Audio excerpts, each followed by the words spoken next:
one thing that they don't want you to know is that they don't have enough data. They don't have enough fresh data to train all these AI models. Every AI company or every AI model is heavily dependent on its data. If there is no quality data to train the model on, the model in itself is basically useless. There are multiple articles that have extensively mentioned that the fresh data is very limited, especially the publicly available data on the internet is very limited.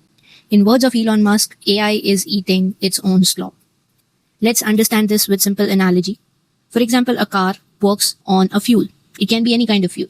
Let's say it's using some kind of gas. Put that in the car as a fuel.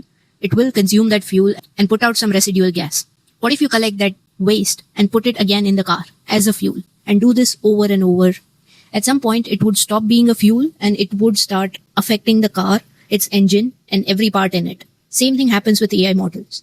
If you keep on feeding the content created by AI models, at some point, because of redundancy, the model will collapse. Can be a huge problem for AI companies running these AI models. For people like you and me, this can be a huge opportunity. So if what these AI models need is fresh data, anyone and everyone who can help create the fresh data would be in demand. So I think jobs that can help create new set of data, for example, historians, librarians, storytellers, who can come up with new data from their imagination or from content that is not digitally available at this point. According to me, these will be the jobs of future. Share your thoughts in the comments and follow me for more such tech insights.